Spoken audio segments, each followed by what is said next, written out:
Welcome to మోసో TV. బులెటిన్ల ముందుగా హెడ్లైన్స్. కేంద్ర మంత్రి జయశంకర్ తో నారా లోకేష్ భేటీ.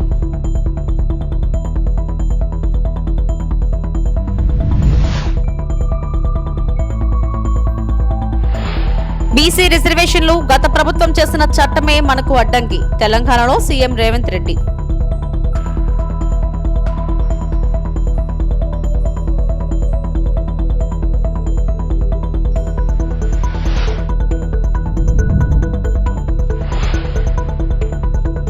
స్త్రీ శక్తిని రాష్ట్రమంతా అమలు చేస్తున్నందుకు జగన్ కడుపు మంట.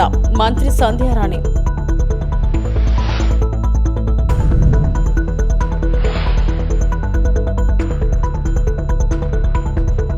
ఢిల్లీలో పర్యటిస్తున్న మంత్రి లోకేష్ విదేశీ వ్యవహారాల శాఖ మంత్రి జయశంకర్ తో సమావేశమయ్యారు. ఇటీవల జరిగిన సింగపూర్ పర్యటన, ఏపీ అభివృద్ధి కోసం అక్కడి ప్రభుత్వంతో జరిగిన చర్చల గురించి లోకేష్ జయశంకర్ కు వివరించారు. ఉద్యోగాల కోసం ఇతర దేశాలకు వెళ్లే యువతకు స్టాఫ్ స్కిల్స్ తో శిక్షణ ఇచ్చేందుకు Visakha AI center of excellence data city ఏర్పాటుకు సహకరించాలని కోరారు. విశాఖలో డేటా సిటీని అభివృద్ధి చేయడం వల్ల భవిష్యత్తులో ఏపీ టెక్నాలజీ హబ్ గా తయారవుతుందని, దీనికి సహకరించాలని విజ్ఞప్తి చేశారు. ఏపీ నుంచి వలస వెళ్లే కార్మికుల సంక్షేమం, భద్రత, గౌరవాన్ని కల్పించేందుకు ప్రవాస భారతీయ బీమా యోజన వంటి పథకాలను విస్తరించాలని, సంబంధిత ఫిర్యాదుల పరిష్కారం కోసం ఏపీలో ప్రత్యేక విభాగాన్ని ఏర్పాటు చేయాలని కోరారు. ఏపీలో జాతీయ, అంతర్జాతీయ స్కిల్ కాంక్లేవ్ నిర్వహణలో భాగస్వామ్యం కల్పించినందుకు కృతజ్ఞతలు తెలిపారు.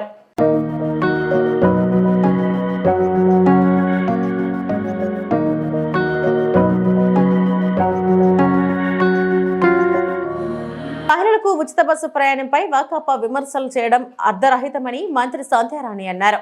అమరావతిలో ఏర్పాటు చేసిన మీడియా సమావేశంలో ఆమె మాట్లాడుతూ, అసహనంతోనే వైకాపా నేతలు మాట్లాడుతున్నట్లు ప్రజలంతా గమనించారన్నారు. ఆస్తి కోసం తల్లి చెల్లిపై కోర్టుకు వెళ్లిన జగన్ తీరును రాష్ట్ర ప్రజలంతా చూశారని విమర్శించారు. తల్లి చెల్లిపై కోర్టుకు వెళ్లిన వ్యక్తి కూడా మనపై మాట్లాడతారా? సీఎంగా పనిచేసిన వ్యక్తి జాతీయ జెండా కూడా ఎగరవేయలేని స్థితిలో ఉన్నారా? భరతమాత అంటే జగన్ కు గౌరవం లేదు. జిల్లాకే పరిమితం చేద్దామనుకున్న స్త్రీ శక్తిని రాష్ట్రమంతటా అమలు చేస్తున్నందుకు జగన్ కు కడుపు మంటగా ఉంది. స్త్రీ శక్తి, తల్లికి వందనం పథకాల ద్వారా మహిళలంతా పండుగ చేసుకుంటుంటే జగన్ మాత్రం కడుపు మంటలతో రగిలిపోతున్నారు. బాలికల నుంచి వృద్ధుల వరకు ఏ మహిళకు స్త్రీ శక్తి అందటం లేదో జగన్ సమాధానం చెప్పాలి. ప్రజల మీద అక్కసు ఇలానే కొనసాగితే ఉన్న 11 కూడా ఈసారి మిగలవు. మాజీ మంత్రి రోజా నోరు అదుపులో పెట్టుకొని మాట్లాడితే మంచిది. మహిళల అభ్యున్నతి కోసం పాటుపడుతున్న చంద్రబాబును విమర్శించే హక్కు ఎవరికీ లేదని సంధ్యారాణి అన్నారు. గౌరవాన్ని కూడా పక్కకు తోసేసి ఈరోజు ఒక భరతమాత అంటే నీకు గౌరవం లేదు, కన్న తల్లంటే గౌరవం లేదు, ఒక చిన్నాన్నంటే గౌరవం లేదు, తండ్రి చనిపోతే ఆ శవం పక్కన నిలబడి రాజకీయం చేసినటువంటి తండ్రి దగ్గర గౌరవం లేదు, ఎవరన్నా గౌరవం లేదు. అసలు ఏం బ్రతుకో నాకు అర్థం అవడం లేదు ఆ మనిషి బ్రతుకు. ఈరోజు ఎంత దారుణంగా మాట్లాడుతున్నారు మీడియా ముందుకు వచ్చి అంటే, ఒకదాని నుంచి ఇంకొకటి లింకులు లేకుండా మాట్లాడుతున్నారు. ఇక్కడ మాట్లాడతారు, ఇంకో దగ్గరికి వెళ్ళిపోతున్నారు మాట్లాడట్లో. అంటే చాలా దారుణంగా అసలు ఎంత కుట్ర చేస్తున్నారంటే, ఈ స్త్రీ శక్తి పథకాన్ని రావడం వల్ల మహిళలంతా ఆనందంగా ఉన్నారు. వీళ్ళ కడుపు మంట చాలా ఎక్కువగా ఉంది. పార్టీకి మంచి పేరు వస్తుంది, చంద్రబాబు నాయుడు గారికి మంచి పేరు వస్తుంది. స్త్రీ కుటుంబానికి, స్త్రీ గౌరవానికి, స్త్రీకి మర్యాదకి విలువిస్తున్నాం కాబట్టి మా పార్టీకి మర్యాద గౌరవం పెరుగుతుంది అని మనసులో ఆందోళన చెంది ఉనికి పూర్తిగా కోల్పోతున్నామే అనే భావనతో ఈరోజు మాట్లాడుతున్న మాటలు చూస్తే, ఇంతకు పూర్వం చేసిన మహిళా మంత్రులు చేసిన వాళ్ళు కూడా అసలు ఆవిడ పేరెత్తాలంటే నిజంగా నాకు ఎంత రోతగా ఉంటుందంటే, జబర్దస్త్లో జోకులు మానేసి కామెడీ మానేసి ఇప్పుడు బయట మొదలుపెట్టింది కామెడీ. ఇవిడి ఎంత దారుణంగా మాట్లాడుతానో నోరు అదుపులో పెట్టుకొని మాట్లాడితే గౌరవంగా ఉంటుంది ఆవిడకి. ఏం మాట్లాడుతుందో అర్థం కాకుండా మాట్లాడుతున్నారు వీళ్ళు. విశాఖ ఉక్కు పరిశ్రమలో మరో కీలక విభాగం ప్రైవేటీకరణకు కూటమి సర్కార్ నోటిఫికేషన్ ను విడుదల చేయడంపై మాజీ మంత్రి గుడివాడ అమర్నాథ్ ఆగ్రహం వ్యక్తం చేశారు. కూటమి పాలనలో స్టీల్ ప్లాంట్ కార్మికులకు తీవ్ర అన్యాయం జరుగుతుందని అన్నారు.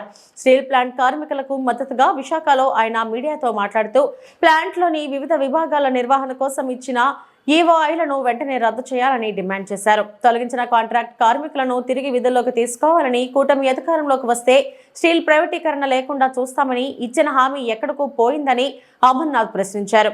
స్టీల్ ప్లాంట్ ప్రభుత్వ రంగంలోనే కొనసాగేలా చూస్తామని హామీ ఇచ్చారు. స్టీల్ ప్లాంట్ విషయంలో కూటమి ప్రభుత్వం తీవ్ర అన్యాయాలకు పాల్పడుతుందని, స్టీల్ ప్లాంట్ లో 32 విభాగాలను ప్రైవేట్ కు ఇచ్చేందుకు నిర్ణయం చేయడం దుర్మార్గమైన చర్య అని ఆరోపించారు. అన్ని విభాగాలను ప్రైవేట్ కు ఇస్తూ నిర్ణయం తీసుకోవడం దారుణమన్నారు. నిన్న స్టీల్ ప్లాంట్ మొత్తం మీద దాదాపు 45 నుంచి 50 డిపార్ట్మెంట్లు ఉంటే దాదాపు 32 డిపార్ట్మెంట్లని ప్రైవేటీకరణ చేస్తూ అడుగులు వేస్తున్నటువంటి విషయాన్ని నిన్న మనం చూసాం. దానికి సంబంధించినటువంటి వివిధ విభాగాలకు సంబంధించినటువంటి ఎక్స్ప్రెషన్ ఆఫ్ ఇంట్రెస్ట్లు ఇవన్నీ కూడా ఈ 32 డిపార్ట్మెంట్లకు సంబంధించినటువంటి ఎక్స్ప్రెషన్ ఆఫ్ ఇంట్రెస్ట్కి ఇచ్చినటువంటి ఏవైతే ఈ నోటీసులు ప్రతి డిపార్ట్మెంట్కి సంబంధించినటువంటి నోటీసు 16/8/2025 అంటే నిన్న కాక మొన్న రాత్రి ఇష్యూ చేస్తూ ఇచ్చినటువంటి నోటీసులు ఇవి. పూర్తిగా అన్ని విభాగాల్ని అనుకుంటా 2021 జనవరిలో ఏ రోజైతే ఆ రోజు కేంద్ర ప్రభుత్వం తీసుకున్నటువంటి డిజిన్వెస్ట్మెంట్ ప్రైవేటీకరణ నిర్ణయం ఏదైతే ఉందో ఆ రోజు నుంచి ఆ రోజు మేము అధికారంలో ఉన్నప్పుడు పూర్తిగా వ్యతిరేకిస్తూ జగన్మోహన్ రెడ్డి గారి నాయకత్వంలో ఎట్టి పరిస్థితుల్లో ప్రైవేటీకరణ చేయడానికి వీల్లేదు అని చెప్పి ఆ రోజు కేంద్ర ప్రభుత్వాన్ని నేరుగా ప్రధానమంత్రి గారు విశాఖపట్నం వస్తే విశాఖపట్నంలో ప్రధానమంత్రి గారు మాట్లాడినటువంటి వేదిక మీద ప్రజలను ఉద్దేశిస్తూ ఆ రోజు ముఖ్యమంత్రిగా ఉన్నటువంటి జగన్మోహన్ రెడ్డి గారు చెప్పినటువంటి మాటలు, ముఖ్యంగా పోరాట కమిటీ ఏదైతే ఉందో పోరాట కమిటీ తీసుకున్నటువంటి ఏ నిర్ణయాన్నైనా పోరాట కమిటీ ఏ పోరాటం చేస్తామన్నా సరే ఆ రోజు ప్రభుత్వంలో ఉన్నటువంటి జగన్మోహన్ రెడ్డి గారు వైఎస్ఆర్ కాంగ్రెస్ పార్టీ ప్రతి పోరాటానికి మద్దతిస్తూ ప్రతి పోరాటంలో పార్టిసిపేట్ చేస్తూ లా అండ్ ఆర్డర్ పరంగా ఏ రకమైనటువంటి ఇబ్బంది రాకుండా వారికి సహకరిస్తూ దాదాపు మేము అధికారంలో ఉన్నటువంటి 2024 జూన్ వరకు అధికారంలో ఉన్నటువంటి ప్రతి సందర్భంలో కూడా వారికి సహకరిస్తూ వారి టెంట్ వేస్తే ఆ టెంట్లో పార్టిసిపేట్ చేసినటువంటి కార్మికులు సహకరిస్తూ వాళ్ళకి పోరాటాలకు సహకరిస్తూ ప్రైవేటీకరణ అనేటువంటిది జరగకుండా చూసుకునేటువంటి బాధ్యత ఆ రోజు మా ప్రభుత్వం తీసుకుంటే 2024లో జరిగినటువంటి ఎన్నికల్లో కూడా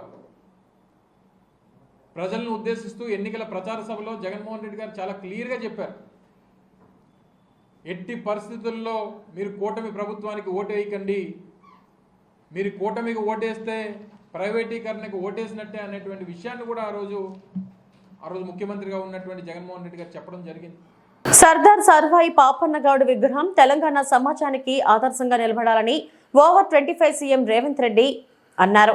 ట్యాంక్ బండ్ సమీపంలో పాపన్న గౌడ్ విగ్రహానికి శంకుస్థాపన చేసిన అనంతరం ఆయన మాట్లాడారు. బహుజనుల సామ్రాజ్యాన్ని ఎందరికీ ఎలా అందించవచ్చో పాపన్న గౌడ్ నిరూపించారన్నారు.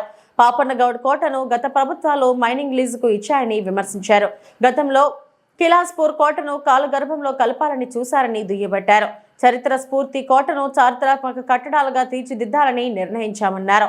భవిష్యత్తు తరాలు స్ఫూర్తి పొందేలా ఈ ప్రాంతాన్ని అభివృద్ధి చేయాలని నిర్ణయించామన్నారు.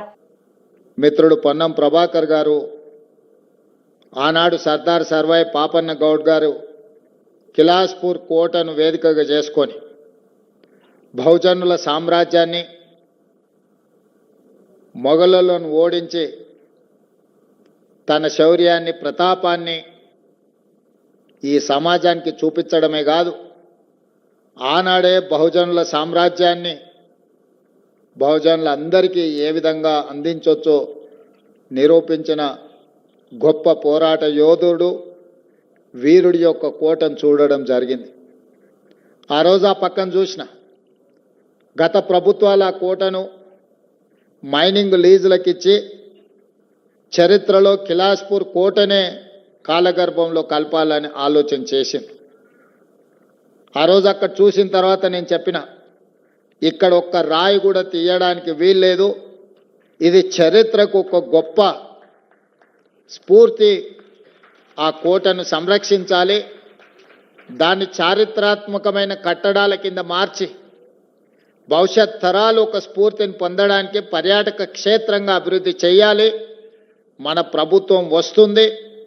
తప్పకుండా శ్రీమతి సోనియా గాంధీ గారి నేతృత్వంలో ఏర్పడబోయే ఇందిరమ్మ రాజ్యం ప్రజాపాలనలో తప్పకుండా అభివృద్ధి కార్యక్రమాలు చేపడతామని ఆ రోజు అక్కడనే చెప్పడం జరిగింది. కోట మీదకి వెళ్ళి చూసి అక్కడి నుంచే ఆ రోజు చెప్పడం జరిగింది. తప్పకుండా ప్రభుత్వం ఏర్పాటు చేస్తున్నాం. ఏర్పాటు చేసిన ప్రభుత్వంలో కోటను కాపాడి చరిత్రను ఎప్పుడూ భవిష్యత్ తరాలు చూడాలనుకున్న, స్ఫూర్తి పొందాలనుకున్న ఈ ప్రాంతాన్ని అభివృద్ధి చేద్దామని. అందుకే ఆ ప్రాంతానికి పొన్నం ప్రభాకర్ గారిని కరీంనగర్ నుంచి తీసుకెళ్లి హుస్నాబాద్ శాసనసభ నియోజకవర్గ ఎన్నికల్లో పోటీ చేయించి వారిని కాంగ్రెస్ పార్టీ గెలిపించడమే కాదు, వారిని మంత్రిని చేసి ఈరోజు తెలంగాణ ప్రభుత్వంలో భాగస్వామ్యం చేయడం జరిగింది. ఈరోజు మిత్రులారా, గాంధీ కుటుంబం ఈ దేశానికి దొరికిన ఒక గొప్ప వరం. తెలంగాణలో చేపడుతున్న సంస్కరణలు, నిర్ణయాలు దేశానికి దిశ నిర్దేశించే స్థాయిలో ఉన్నాయని డిప్యూటీ సీఎం బట్టి విక్రమార్క అన్నారు. ట్యాంక్ బండ్ సమీపంలో పాపన్నగౌడ్ విగ్రహానికి శంకుస్థాపన చేసిన అనంతరం నిర్వహించిన సమావేశంలో ఆయన మాట్లాడారు. దేశ చరిత్రలో ఎక్కడా లేని విధంగా కులగణన చేపట్టామన్నారు. బీసీలకు 42% రిజర్వేషన్లపై చట్టం చేశామని తెలిపారు. రాష్ట్రంలో బీసీ రిజర్వేషన్లు దేశంలోనూ అమలుకు దారి తీశాయని వివరించారు. ప్రభుత్వ విధాన నిర్ణయాలను ప్రతి గ్రామం ఇంటికి తీసుకెళ్లాలని పిలుపునిచ్చారు. ప్రజాప్రభుత్వం తెలంగాణలో విప్లవాత్మక మార్పు తీసుకువస్తుందని వివరించారు. కాంగ్రెస్ మూల సిద్ధాంతం సామాజిక న్యాయం అని తెలిపారు. చెప్పి అరచేతిలో పెట్టుకుని ప్రభుత్వాన్ని కాపాడుకుంటూ భవిష్యత్తులో తీసుకున్న నిర్ణయాల ఫలితాలన్నీ కూడా పొందటం కోసం అందరూ ప్రయత్నం చేయాలని చెప్పి ఈరోజు పాపన్న గౌడ్ గారి జయంతి సందర్భంగా మీ అందరికీ నేను విజ్ఞప్తి చేస్తూ ఉన్నాను. ఈరోజు విగ్రహావిష్కరణ ఇప్పుడే పెద్దలు మన మహేష్ కుమార్ గౌడ్ గారు కానీ పొన్నం ప్రభాకర్ గారు కానీ మాట్లాడేటప్పుడు చాలా స్పష్టంగా చెప్పారు. విగ్రహాన్ని ఏర్పాటు చేయాలని అడిగినప్పుడు ఆ విగ్రహం ఏర్పాటు చేసే వ్యక్తి యొక్క ఆలోచనలు, వారి పోరాట స్ఫూర్తి, వారి మార్గం ఆ విగ్రహాన్ని చూసినప్పుడల్లా మనందరికీ ఇన్స్పిరేషన్గా ఉండాలి. అలా ఇన్స్పిరేషన్గా ఉండటం కోసమే విగ్రహాలను ఏర్పాటు చేసుకుంటాం. ఆ చేసుకునే విగ్రహాలు కూడా ఒక స్ట్రాటజిక్ పాయింట్లు అందరికీ కనపడేటట్టుగా, ఆ విగ్రహం మనలందరినీ కూడా మార్గదర్శకం చేసి స్ఫూర్తి ఇచ్చేటట్టుగా ఒక స్ట్రాటజిక్ స్థలంలో ఏర్పాటు చేయటం అనేది కూడా చాలా ఆవశ్యకమైనది. ఎక్కడో విగ్రహాన్ని పెట్టాం, ఎక్కడో స్థలం ఇచ్చామనేది కాకుండా ఒక ప్రముఖమైనటువంటి స్థలంలో సెక్రటేరియట్ ముందు స్థలాన్ని ఏర్పాటు చేసి ఈరోజు భూమి పూజ చేసుకున్నాం. తప్పనిసరిగా ఈ భూమి పూజ రేపు ఈ రాష్ట్రంలో వచ్చేటువంటి సామాజిక న్యాయానికి, సామాజిక ధర్మానికి పెద్ద ఎత్తున ఉపయోగపడుతుందని చెప్పి మీ అందరికీ నేను సవినయంగా మనవి చేస్తూ, సర్దార్ పాపన్న గౌడ్ గారి యొక్క లక్షణాలు ఇప్పటికే అందరూ చెప్పారు. ఆ రోజుల్లో ఏమీ లేని రోజులు. శ్రీకాకుళం జిల్లా పలాస నియోజకవర్గంలో ఆదివారం ఎడతెరిపి లేకుండా భారీ వర్షం కురిసింది. మాందస మండలం దున్నూరులో ఉధృతంగా వరద ప్రవహించడంతో 4 పడవలు సముద్రంలోకి కొట్టుకుపోయాయి. గెడ్డూరు మీదుగా భారీ వరద నీరు సముద్రంలోకి చేరడంతో తీరం కొంతమేర కోతకు గురై ఈ ఘటన చోటు చేసుకుంది. అప్రమత్తమైన మత్స్యకారులు పడవలకు తాళ్లు కట్టి ఒడ్డుకు చేర్చారు.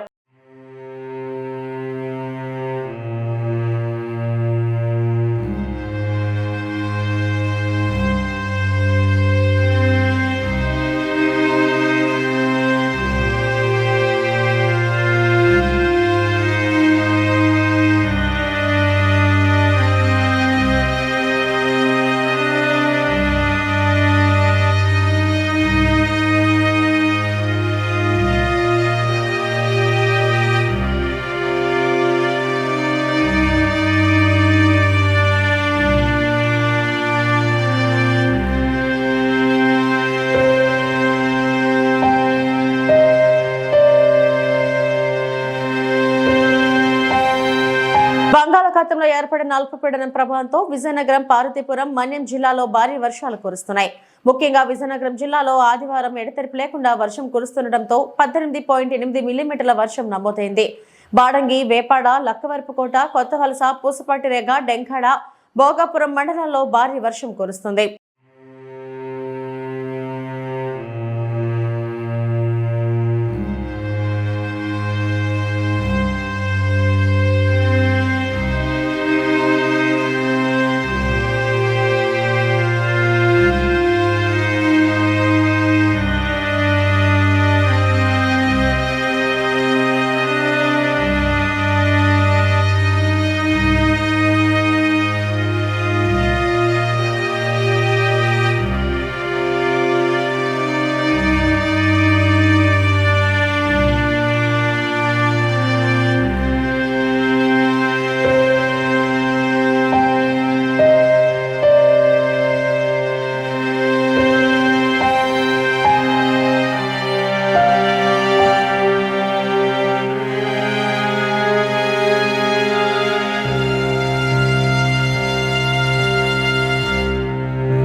భారీ వర్షాల నేపథ్యంలో నిజామాబాద్లోని శ్రీరామ్ సాగర్ జలాశయం నిండుకుండలా మారింది. అధికారులు 8 గేట్లు ఎత్తి దిగువకు నీటిని విడుదల చేశారు.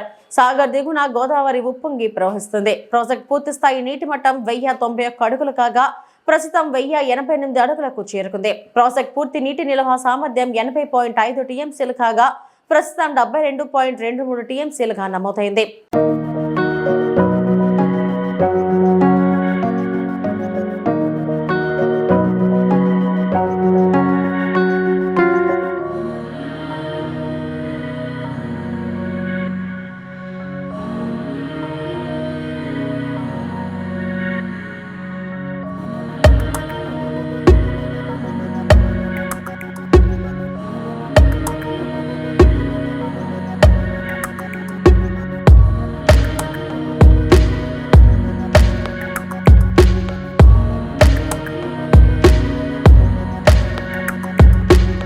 పెద్దపల్లి జిల్లా సుల్తానాబాద్లోని ఒక స్వీట్ షాప్ వద్ద ఒక కుటుంబం కారు కీస్ను లోపల వదిలేయడం వల్ల కారులోనే ఒక చిన్నారి చిక్కుకుపోయింది. డోర్ లాక్ కావడంతో చిన్నారి ఎంత ప్రయత్నించినా బయటకు రాలేకపోయింది. అప్పుడే అక్కడికి వచ్చిన ఓ యువకుడు తన సెల్ ఫోన్లో డోర్ ఎలా తెరవాలో ఒక వీడియో చూపించాడు. ఆ వీడియో చూసిన చిన్నారి తెలివిగా డోర్ తెరిచి క్షేమంగా బయటపడింది. సమయస్ఫూర్తితో వ్యవహరించి చిన్నారిని కాపాడిన యువకుడిని స్థానికులు అభినందించారు.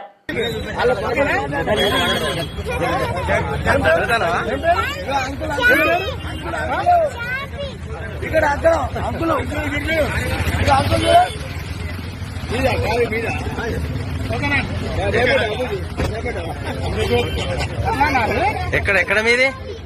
అవునా? ఎక్కడ ఎవరు? మంచిర్యాల. ఏం పేరు? పాప పేరు ఏంది? నీ పేరేందమ్మా? చార్మి.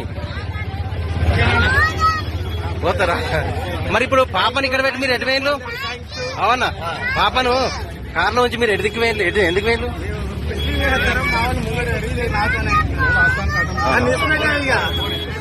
అంటే స్వీట్ హౌస్ లోకి వెళ్ళా?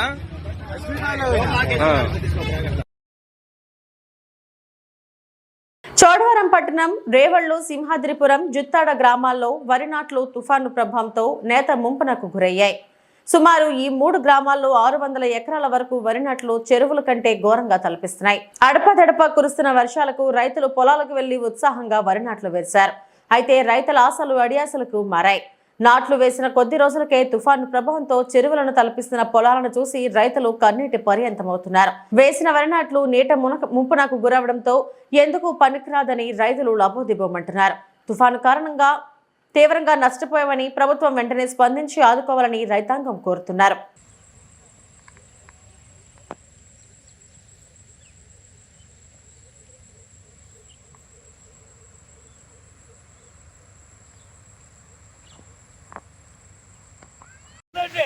ఏం చూడలేదు. ఏడిది ఘోరం. అన్ని పొలాలన్నీ ముంచినాయి. ఏడి ఘోరం. బాగుందా? అదే ఇది పత్తన మీ ప్రభుత్వానికే.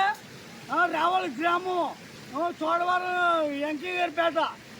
ఏడిది ఇదేం బాగుందో చెప్పండి. మా వ్యవసాయాలన్నీ పోనాయి. మాకు ప్రభుత్వం న్యాయం చేయాలి. ఏం చేస్తారు? ఏం చేయడం ఉందా? సూపర్ కుడిపోయింది. వ్యవసాయం అంతా కూలిపోయింది. మేము ఏడుతున్నారా? మీరు ఏదో మేము ఎలా బతకాలా? చోడవరం పంచాయతీలో రేవళ్ళు గ్రామంలో గనివాడ వెంకనాయుడు అనే రైతుని నేను. ఈ అనకాపల్లి జిల్లా ఈ రేవళ్ళ గ్రామం, వెంకయ్యగారిపేట, చోడవరం, ఇలాగ అన్నవరం గ్రామ భూములు ఒక సుమారుగా 150 ఎకరాల్లో ప్రతి సంవత్సరం తుఫాను వచ్చిన సందర్భంగా నీళ్లు ఎక్కువైపోయి పంటలు నాశనం అయిపోయి మాకు మళ్ళీ వేరే దారి లేకుండా నష్టం జరుగుతుంది. ఈ పరిహార నిమిత్తము ప్రభుత్వం ఆలోచించవలసిందిగా నేను విజ్ఞప్తి చేసుకుంటున్నాను. ఈ భూములన్నీ కూడా చెరువు కన్నా అధ్వానంగా ఒక 6 అడుగులు 7 అడుగుల లోతున ముంపులో ఏర్పడుతుంటుంది ప్రతి సంవత్సరం కూడాను. ఈ పల్లి గ్రామాలు, మా రేవల గ్రామం మరీ ఘోరంగా పంటలు నోచుకోలేదు. ఈ తుఫాను పరిస్థితి కారణంగాను మా దిక్కు ఎవరో చూసే నాదులే లేరు. బుచ్చాయిపేట మండలం నియోజకవర్గం చోడవరం విజయరామరాజుపేట కాజువేపై రాకపోకలు అంతరాయం. ఏపీ రాష్ట్ర వ్యాప్తంగా అల్పపీడనం ప్రభావంతో ఉరుములు మెరుపులతో విస్తారంగా భారీ వర్షాలు కురుస్తున్నాయి.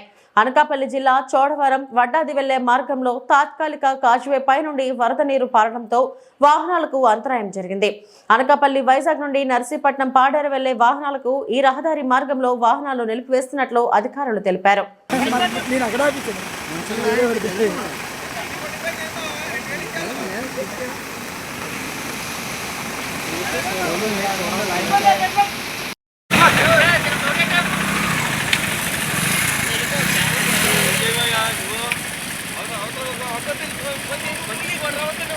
ఇవి ఇప్పటివరకు నా బులెటిన్ అప్డేట్స్. నమస్తే.